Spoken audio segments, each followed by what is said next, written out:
5월은 가정의 달입니다. 5월 가정의 달에는 첫째 주일 어린이 주일에 이어 어버이 주일이 함께 들어 있습니다. 그중 5월 둘째 주일을 어버이 주일로 정해 지키고 있는데 이것은 어버이 주일의 유래가 되었던 자비스 부인의 추도식 날을 기준한 것입니다. 미국 버지니아주에 있는 웹스터 교회에서 무려 주일학교 교사로 26년간이나 꾸준히 봉사해온 자비스라는 부인이 있었습니다. 훌륭한 주일학교 교사였던 그녀가 나이가 들어 세상을 떠나게 되었는데 그녀의 가르침을 잊지 못한 제자들이 선생님인 자비스 부인을 기념하기 위한 추도식을 갖기로 하였습니다. 그래서 그들은 멀리 떨어져 사는 자비스 부인의 딸을 추도식에 초청을 합니다. 추도식이 있던 날 안나는 그의 어머니인 자비스 부인이 주일학교 학생들에게 제5계명인 내 부모를 공경하라는 성경 말씀을 가르치면서 어머니의 위대한 사랑에 감사할 수 있는 구체적인 방법을 늘 생각해 보라고 했던 것에 대하여 이야기를 합니다. 그리고 나서 어머니를 생각하며 카네이션 꽃을 추도식 제단에 바쳤습니다. 추도식에 모였던 사람들은 자비스 부인의 가르침을 기억하고 실천하는 안나의 말과 태도에 크게 감동을 받게 됩니다. 그래서 그날 추도식에 참여했던 사람들은 이 날을 어머니의 사랑을 기리는 날로 정할 것을 그 자리에서 결의하게 되었습니다. 공식적으로는 1914년 미국 국회에서 어머니 주일이 5월 둘째 주일로 결정된 이래 오늘날 이르기까지 많은 나라에서 이 날을 부모님의 은혜를 기리는 날로 지키고 있습니다. 우리나라의 어버이 주일은 선교사님들의 영향이 컸습니다. 선교사님들이 교회를 중심으로 하여 어머니 날을 지킬 것을 권면한 것에서부터 시작이 되었습니다. 그 후 1960년대부터 한국 기독교에서는 어머니 주일을 어버이 주일로 개칭했고 뒤이어 정부에서도 1974년 어머니 날을 어버이 날로 개칭하여 오늘날까지 지키고 있습니다. 이렇게 주일학교 교사로 헌신하고 봉사하고 충성했던 자비스 부인의 영향력이, 이 한 사람의 영향력이 전 세계를 넘어 오고 오는 모든 세대에 걸쳐 아름다운 실천의 바람을 불어 넣어준 것입니다. 우리 중에 나이를 먹지 않는 사람은 없습니다. 우리의 세대가 지나가고 나면 그 다음 세대가 남습니다. 우리는 그들에게 우리가 가진 믿음과 우리가 가진 영성을 유산으로 남겨주어야 합니다.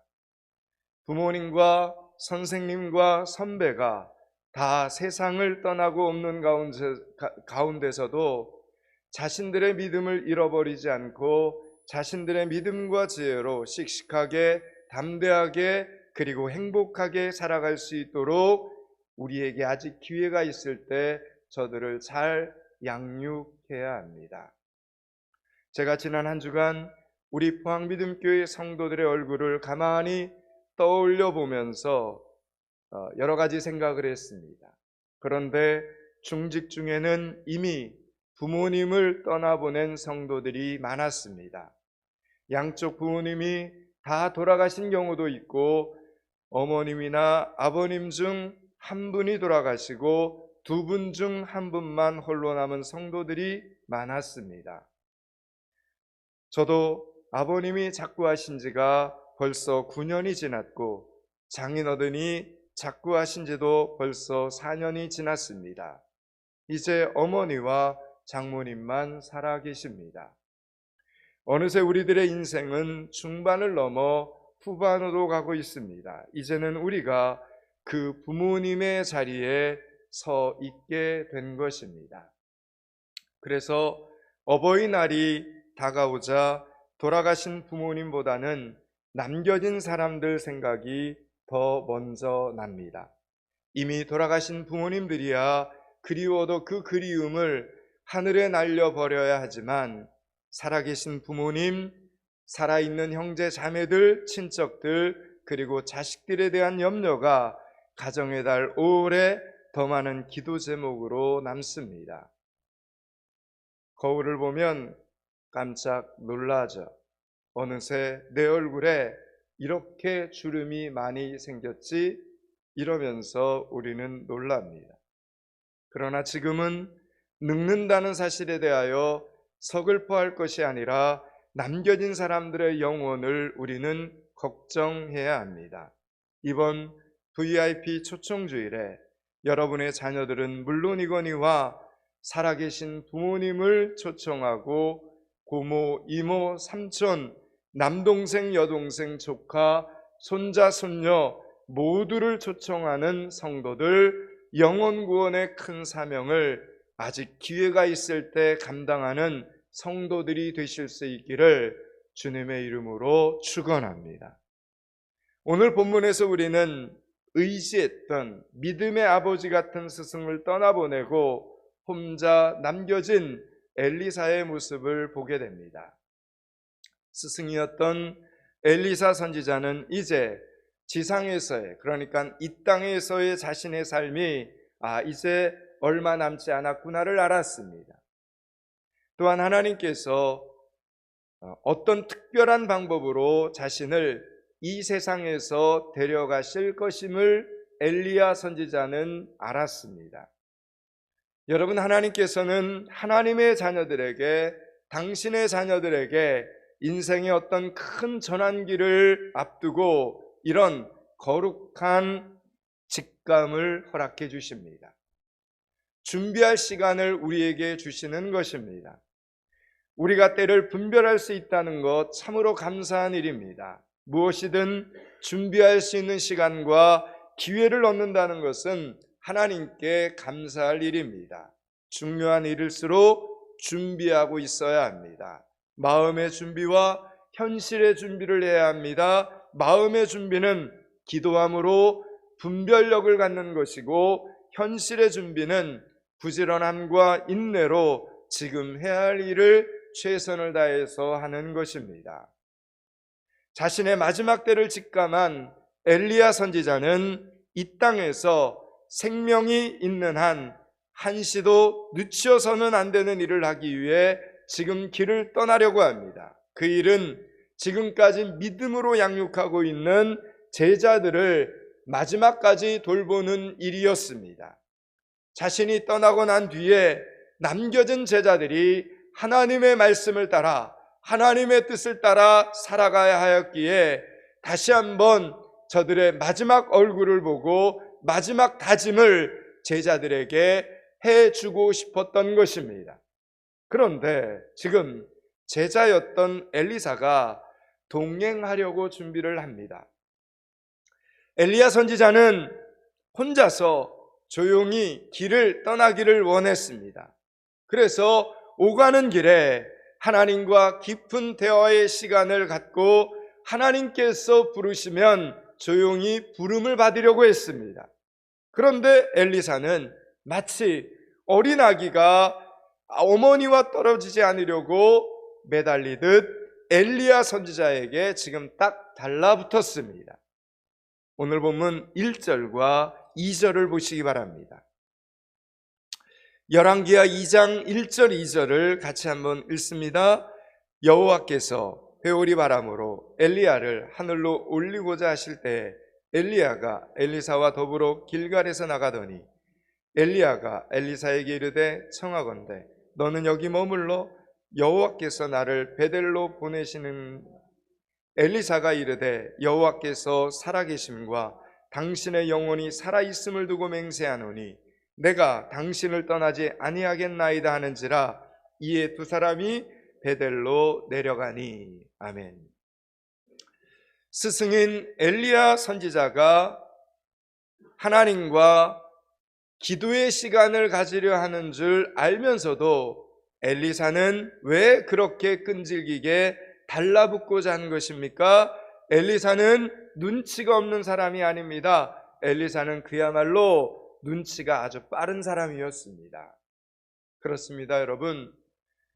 죽는 사람만 준비가 필요한 것이 아닙니다.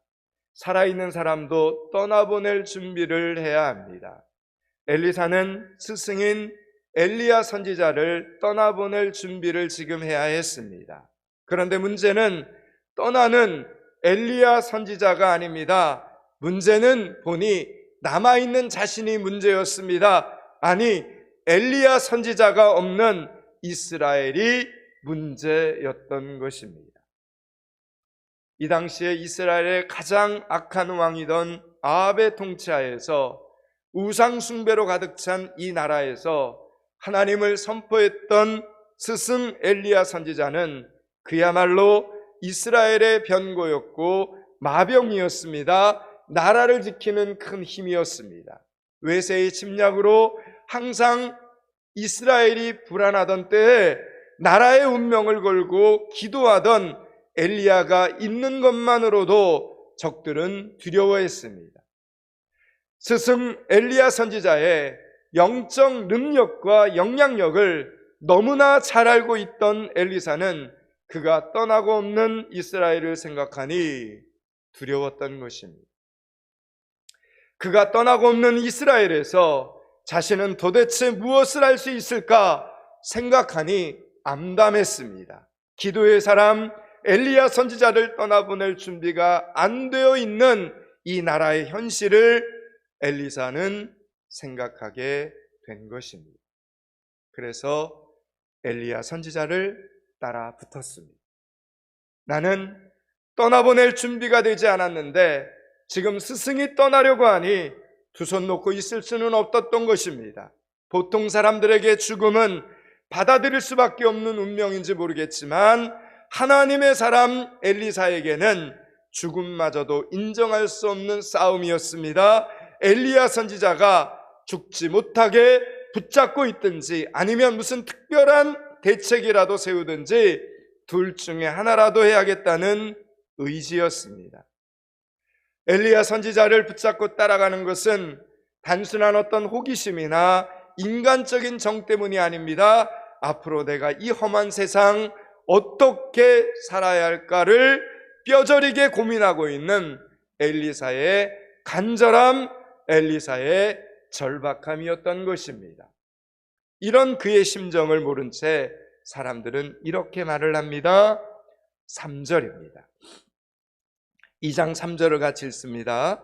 베델에 있는 선지자의 제자들이 엘리사에게로 나와 그에게 이르되 여호와께서 오늘 당신의 선생을 당신의 머리 위에 데려가실 줄을 아시나이까 하니 이르되 나도 아노니 너희는 잠잠하라 하니라. 아멘.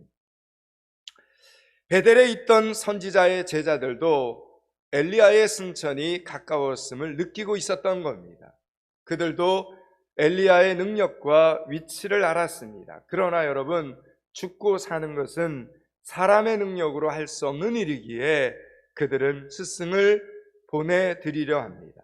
하나님께서 부르시는데 무슨 재주로 맡겠냐는 것입니다. 그래서 죽음을 위해 하나님과 마지막 기도의 시간을 가지려는 것을 방해하고 있는 엘리사에게 포기해라 이렇게 권면을 합니다.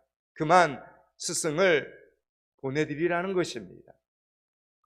여리고에 남아있던 선지자의 제자들도 똑같은 반응을 오늘 말씀을 보면 보입니다. 5절을 보시기 바랍니다. 5절을 같이 읽습니다. 여리고에 있는 선지자의 제자들이 엘리사에게 나와 이르되 여호와께서 오늘 당신의 선생을 당신의 머리 위로 데려가실 줄을 아시나이까 하니 엘리사가 이르되 나도 아노니 너희는 잠잠하라. 아멘. 성경 말씀을 보니 하나님께서 하시려는 일을 지금 꽤나 많은 사람들이 영적으로 지금 미리 알고 있는 장면이죠. 여러분, 하나님께서는 이렇게 당신의 사람들에게 자신의 일을 이렇게 나타내기를 기뻐하시는 하나님이십니다. 창세기를 보면 소돔과 고모라를 멸망하실 때에도 하나님께서는 그냥 멸망하신 것이 아니라 아브라함에게 내가 하려는 것을 아브라함에게 숨기겠느냐 이렇게 말씀하시면서 하나님의 계획을 아브라함으로 하여금 알게 하게 하십니다. 여러분, 하나님께서 알게 하시기 때문에 우리가 깨닫고 알게 되는 것입니다. 미래는 우리의 영역이 아닙니다. 미래는 하나님의 영역이므로 하나님께서 감추시면 그 누구도 미래를 알 수 없습니다. 그런데 하나님께서는 우리에게, 당신의 자녀들에게 앞으로 닥쳐올 일을 위해 미리 준비케 하시려고 미래의 일을 이렇게 알게 해주십니다. 아브라함은 소돔과 고모라의 멸망을 미리 알고 한 발 앞서 중보하였기에, 한 발 앞서 기도하였기에 조카 롯을 구할 수 있었습니다. 혹 하나님께서 여러분에게 어떤 일에 대하여 알게 하시는 것은 늦지 않게 미리 중보하라는 뜻입니다. 그들을 위해서 중보할 가장 가까운 사람이 바로 여러분이기 때문에 알게 하시는 것입니다. 늙으신 부모님을 위해, 남겨진 형제 자매들을 위해 중보해야 할 사람이 바로 여러분임을 기억하시기 바랍니다. 지금 많은 사람들이 오늘 본문의 말씀처럼 엘리야 선지자가 하나님의 부름 받을 때가 되었다는 것을 예감하고 아쉽지만 그들 모두가 다 작별을 고하고 있을 때 엘리사만은 끝까지 매달립니다. 그러자 더 이상 생명을 붙잡고 있을 수 없었던 엘리야 선지자가 엘리사를 향하여 이렇게 묻습니다. 9절과 10절 말씀입니다. 9절 10절을 같이 한번 읽습니다. 건너매 엘리야가 엘리사에게 이르되 내가 내게 어떻게 할지를 구하라. 엘리사가 이르되 당신의 성령이 하시는 역사가 갑절이나 내게 있게 하소서 하는지라. 이르되 내가 어려운 일을 구하는도다. 그러나 나를 내게서 데려가시는 것을 내가 보면 그 일이 내게 이루어지거니와 그렇지 아니하면 이루어지지 아니하리라 하고. 아멘. 엘리야 선지자는 마음이 급했습니다. 하나님의 때가 지금 다가오는데 이렇게 자신을 꽉 붙잡고 떨어지지 않는 제자 엘리사를 이렇게 쳐다보니 난처하기도 하고 애처롭기도 하고 안쓰럽기도 했습니다. 그래서 마지막 힘을 짜내어 그에게 자신이 지금 해줄 수 있는 것이 있다면 엘리야 선지자는 엘리사에게 해주고 싶었습니다. 그때 엘리사가 스승에게 구합니다. 바로 스승의 능력을 구합니다. 그것도 갑절의 능력을 달라고 구합니다. 살아생전 스승에게 있었던 이 성령의 역사, 그 역사가 내게 2배로 이루어지게 해달라고 구하는 것입니다. 그러자 엘리야 선지자는 깜짝 놀랍니다. 그러면서 이렇게 이야기를 하죠. 내가 어려운 일을 구하는구나. 여러분, 이것은 사람이 줄 수 있는 능력도 아니고 돈으로 사고 팔 수 있는 능력도 아닙니다. 여러분, 이 성령의 역사, 성령의 능력, 이거는 우리의 힘으로 할 수 있는 것이 아니라 오직 하나님께서 주셔야 되는 능력입니다. 사람의 힘으로는 얻을 수 없는 것입니다. 하나님께서 주셔야만 가능한 능력입니다. 참으로 엘리사는 스승에게 지금 어려운 일을 구하고 있는 것입니다. 엘리사가 스승으로 하여금 편히 죽지도 못하도록 이렇게 붙잡으면서까지 갑절이나 많은 능력을 있게 해달라고 소원한 이유는 무엇입니까? 스승보다 더 많은 능력으로 2배의 영광을 누리려고 하는 것이 아닙니다. 엘리사는 스승 엘리야가 지금까지 얼마나 힘든 세월을 보냈으며 얼마나 어려운 사역을 여기까지 감당해 왔는지를 엘리사는 두 눈으로 똑똑히 옆에서 지켜보았던 제자입니다. 그런데 이제 자기에게 그 바톤이 넘어오고 있는 상황입니다. 마치 모세의 뒤를 이어 여호수아가 이스라엘 백성들을 이끌어했던 것처럼 그런 바톤이 넘어오고 있는 장면입니다. 그런데 자신을 돌아보니 자신의 능력으로는 도저히 엘리야 선지자처럼 그 일을 감당할 자신이 없는 것입니다. 그 일을 할 자신이 없으면 그러면 그만두면 되는데 또 그만둘 수는 없습니다. 그 일을 하지 않고서는 도저히 사는 것 같지가 않았기 때문입니다. 베델에 있는 제자들과 지금 여리고에 있는 제자들은 모두 다 포기를 했습니다. 그들도 똑같이 엘리야 선지자에게 믿음의 훈련을 받았지만 더 이상 이 나라를 변화시킨다는 것은 자신들의 능력밖의 일이라고 생각을 하게 된 것입니다. 왜냐하면 아합왕과 백성들이 모두 지금 우상을 숭배하고 있기 때문입니다. 모두 다 우상을 숭배하며 악을 행하고 있는 이때에 하나님의 말씀을 전해봤자, 하나님의 뜻을 전해봤자 헛수고다. 그들은 그렇게 생각을 했던 것입니다. 그들은 더 이상 어쩔 수 없어서 보여지는 상황 때문에 무너지고 말았습니다. 포기했습니다. 그래서 그들은 엘리야를 향하여 작별 인사를 하고 저들의 일상으로 다 돌아갑니다. 그런데 여러분, 그런데 엘리사는 똑같이 암담한 시대를 살았지만 그는 포기할 수가 없었습니다. 이 시대를 포기할 수 없었고 이 나라를 포기할 수 없었고 이 민족을 포기할 수 없었습니다. 이스라엘 왕과 백성들이 믿음으로 하나님의 말씀으로 하나님 앞에 온전히 서게 되는 것이 그의 소원이 되었던 것입니다. 이 소원을 도저히 엘리사는 포기할 수가 없었던 것입니다. 그런데 지금 이 일을 감당하자니 자신에게는 능력이 없었습니다. 지혜도 없었고 방법도 없었습니다. 도와줄 수 있는 사람도 없습니다. 사람이 도와줄 수 있는 일이 아니었습니다. 그런데도 엘리사는 포기할 수 없었습니다. 포기할 수 있다면 변할 텐데 죽어도 포기할 수가 없었습니다. 자기는 베델의 제자들처럼, 여리고의 제자들처럼 스승님 안녕히 가십시오. 이후에 천국에서 뵙겠습니다. 이렇게 작별할 수가 없었습니다. 그래서 엘리사는 어떻게 합니까? 매달립니다. 악착같이 매달립니다. 끈질기게 스승의 옷자락을 붙잡고 매달립니다. 안 됩니다. 대책을 주고 가십시오.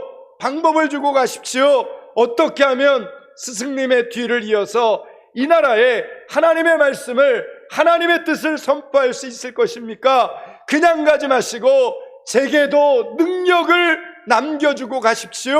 당신의 능력 2배를 남겨주십시오. 저는 이렇게 부족하고 연약하오니 당신의 능력을 2배로 남겨주고 가셔야 됩니다. 이렇게 매달리는 겁니다.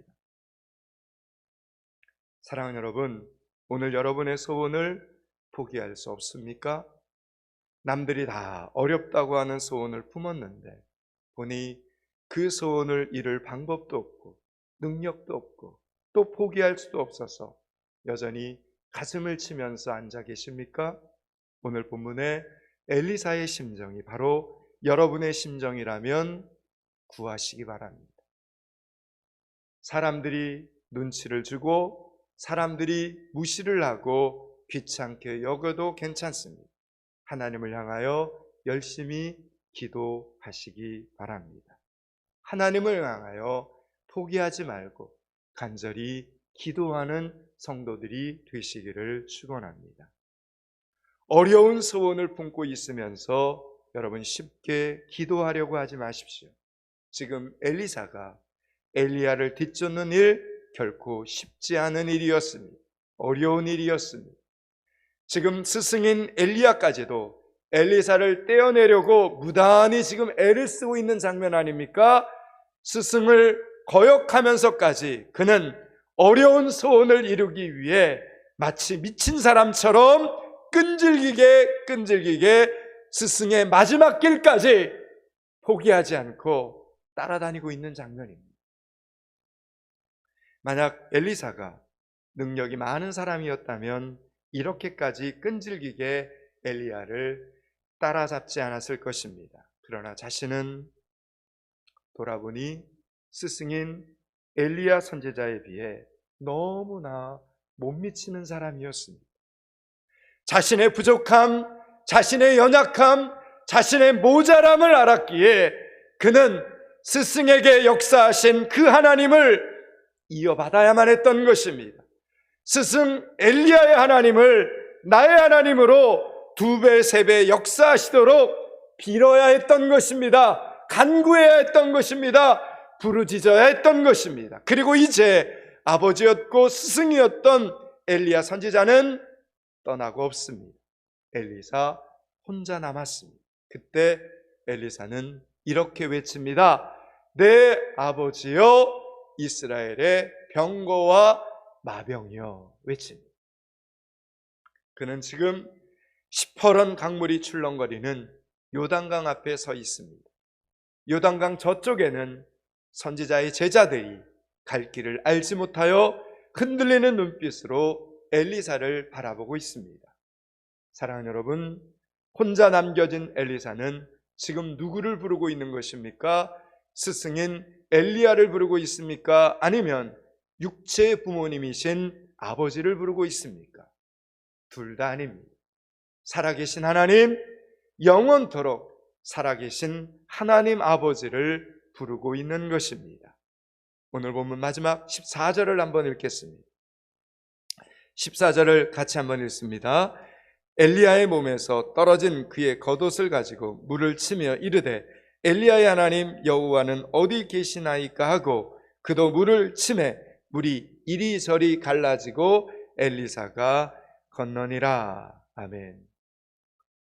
이제 말씀을 마치려고 합니다. 사랑하는 여러분, 인간의 일생은 하나님께서 정하신 것입니다.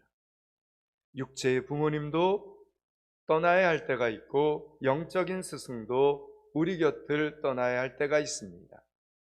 이제는 우리가 스스로 기도할 줄 알아야 합니다. 엘리사처럼 하나님 앞에 나와 우리 스스로가 이제는 기도할 줄 알아야 됩니다.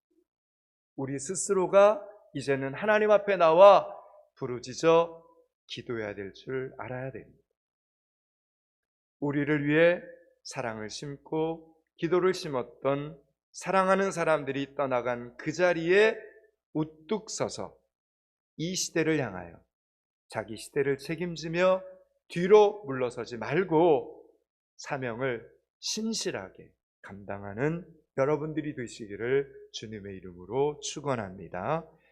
기도하겠습니다. 하나님, 5월 가정의 달에 가족 구원의 은혜가 흘러넘치게 하여 주시옵소서. 내 자녀, 내 부모, 내 형제 자매들을, 내 손자 손녀들을 VIP 초청주일에 아직 기회가 있을 때 초청하는 성도들, 그렇게 영혼 구원의 큰 사명을 감당하는 믿음의 성도들이 다 되게 하여 주시옵소서. 어려운 소원을 기도의 자리에서부터 이루어가는 성도들, 살아계신 하나님, 영원토록 살아계신 하나님 아버지를 영원 구원의 자리에서 만나고 체험하는 성도들이 되게 하여 주시옵소서. 예수 그리스도 이름을 받들어 기도드리옵나이다. 아멘.